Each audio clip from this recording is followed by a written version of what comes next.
কেন? তোমাদের তো মাথা তো, তোমরা কেন বিক্রি করতে আসছো? হ্যাঁ? তোমাদের মাথা হারানো, তোমাদের মালকে আমরা কিনে ফাঁসবো? ওনাদের মাথা ওনারা বেচে দিচ্ছে, আমাদের মুসলিম ভাইরা কিনছে, কিনে ফেসে যাচ্ছে, ওনারা টাকা টেনে বাড়ি চলে যাচ্ছে, আর কিন্তু ওনাদের সমস্যা নেই। বাড়ি মানে কাকা ওগুলো নিয়ে বাড়ি চলে যাবে। সরকার যতক্ষণ না নির্দেশ দিচ্ছে কি হবে কেউ বলে কেন্দ্র তো বিজেপি আছে, বন্ধ করুক না। আমরাও চাই, দেখি হিম্মত কত কার আছে। এবং অলরেডি কিন্তু হিন্দুদের রিয়াকশন আসছে, যারা হিন্দুরা গরু লালন পালন করছেন তারা অলরেডি বলছেন যে তাহলে আমরা কি করব?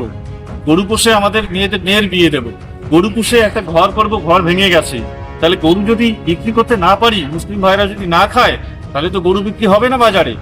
তাহলে আমরা যাবোটা কোথায়? সরকার যেটা করছে এটা একটু ভেবেচিন্তে করা দরকার। তারা নিজেরাই বলছে গরু মাংস খেতে শুধুমাত্র মুসলিমরা খায় এটাও নয়।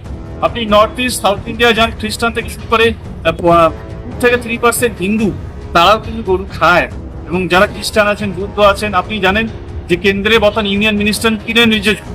বিজেপি যাকে ইউনিয়ন মিনিস্টারের মতো একটা বড় সর্বোচ্চ পদে দিয়েছে, তিনি নিজে গরু খান, বিফ খান, এবং তিনি গর্ব করে বলেছেন, আপনি ভিডিও ক্লিপ দেখতে পাবেন, তিনি গর্ব করে बीजेपी इंडियन मिनिस्टर বলছেন কিরেন রিজিজু যে হ্যাঁ मैं बीफ खाता हूं, कौन रुक सकता है मुझे।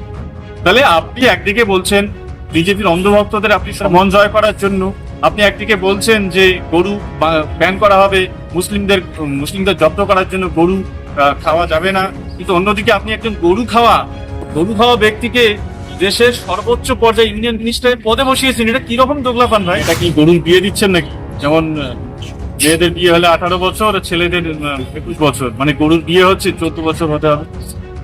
কি ধরনের প্রহসন ভাই? 14 বছর মানে ভাবতে পারছেন? 14 বছর এটা মানুষ নয়, গরু একটা পশু প্রাণী।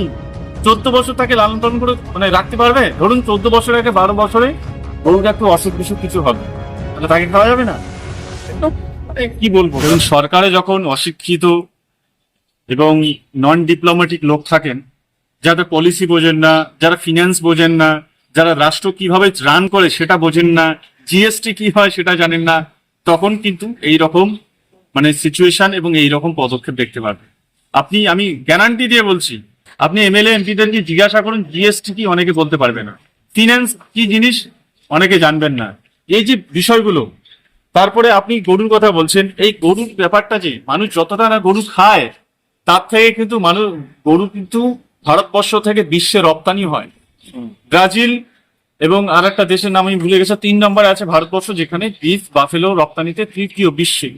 তাহলে কেন্দ্র সরকারকে কংগ্রেস, সিপিএম বা অন্য কেউ তো নেই, কেন্দ্র তো বিজেপি আছে, বন্ধ করুক না। আমরাও চাই, দেখি হিম্মত কত কার আছে। উত্তরপ্রদেশে গোহত্যা ব্যান করেছে বা আংশিকভাবে ব্যান হয়েছে। আপনারা জানেন উত্তরপ্রদেশের গোশালা, যেখানে গরুদেরকে রক্ষা করার জন্য রাখা হয়েছে, সেখানে গরু মরে পচে যাচ্ছে। কেন? কারণ গরু সামলাতে পারছে না, তারা ঠিকঠাক ভাবে দেখভাল করতে পারছে না। এবং তারা সেই ভিডিওগুলো কারা দেখাচ্ছে জানেন?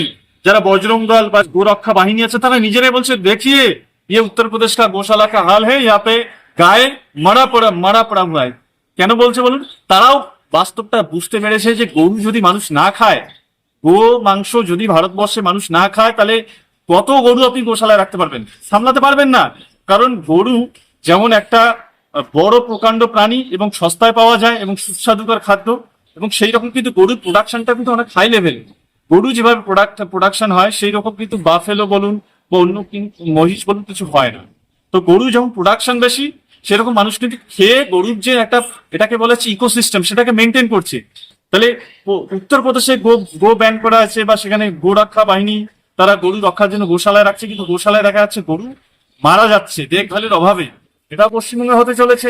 এবং সব থেকে বড় কথা, পশ্চিমবঙ্গে গরু বা ভারতবর্ষে যারা গরু পালন করে, গরু পোষে, মুসলিমরাও পালন করে সযত্নে, তারাও গরুদেরকে মিষ্টি মিষ্টি নামে ডাকে। তার মানে এমন নয় মুসলিমরা শুধু খাওয়ার জন্যই গরু পোষে, কিন্তু হিন্দুরা বেশি পোষে।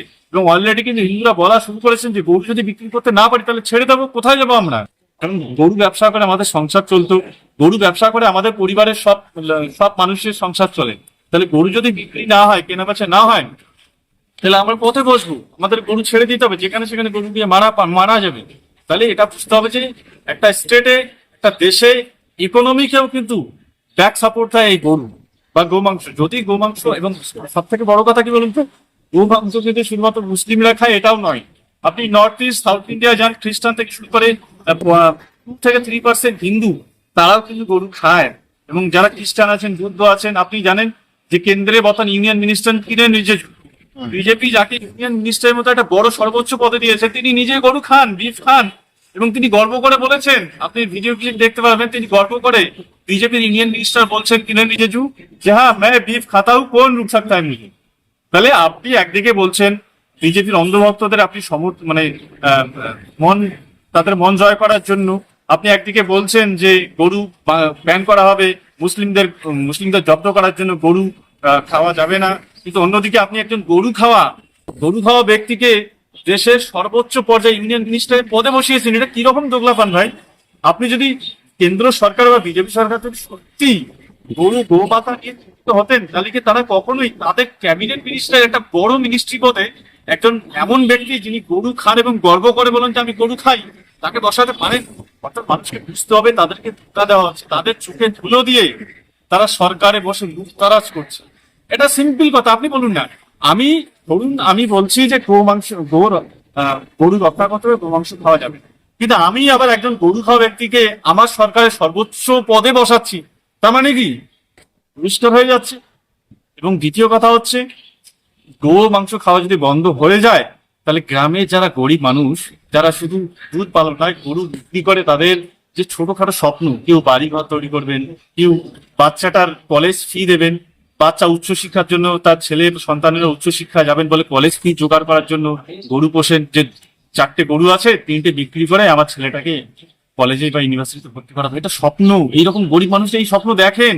বা আমার মেয়ের বিয়ে হবে, গরু পুষছি, 10টা গরু আছে, গরুগুলোকে বিক্রি করে আমার মেয়েটাকে বিয়ে দিতে হবে, এবার হবে না? এবার তাহলে কি পথে বসবে, তারা আত্মহত্যা করবে। এবং অলরেডি কিন্তু হিন্দুদের রিয়াকশন আসছে, যারা হিন্দুরা গরু লালন পালন করছেন তারা অলরেডি বলছেন যে তাহলে আমরা কি করব, গরু পুষে আমাদের মেয়ের বিয়ে দেব, গরু পুষে একটা ঘর করব, ঘর ভেঙে গেছে, তাহলে গরু যদি বিক্রি করতে না পারি, মুসলিম ভাইরা যদি না খায়, তাহলে তো গরু বিক্রি হবে না বাজারে। তাহলে আমরা যাবোটা কোথায়? সরকার যেটা করছে এটা একটু ভেবে চিন্তে করা দরকার। তারা নিজেরাই বলছে সরকার যেটা করছে একটু ভেবে চিন্তে করা দরকার। বিজেপি নেতা বলছে যে 14 বছর না হলে কোনো গরুকে জবাই করা যাবে না, তাহলে 14 বছরের আগে কি হারাম আর 14 বছর হলে হালাল হবে? মানে এটা কি গরুর বিয়ে দিচ্ছেন নাকি? যেমন মেয়েদের বিয়ে হলে 18 বছর, ছেলেদের 21 বছর, মানে গরুর বিয়ে হচ্ছে 14 বছর হতে হবে? কি ধরনের প্রহসন ভাই? হ্যাঁ, আপনি বলতে এজটা যদি একটা আরো একটু কমে দিন তাহলে ঠিক আছে। 14 বছর মানে ভাবতে পারছেন, 14 বছর এটা মানুষ নয়, গরু একটা পশু প্রাণী। 14 বছর তাকে লালন পালন করে মানে রাখতে পারবে? ধরুন 14 বছরের আগে 12 বছরে গরুর একটু অসুখ বিসুখ কিছু হবে, তাহলে তাকে খাওয়া যাবে না? মানে কি বলবো, যাদের শিক্ষা নেই, পেটে বিদ্যা নেই, যারা পলিসি জানে না, তারা এইরকমই মানে যা ইচ্ছা তাই মন্তব্য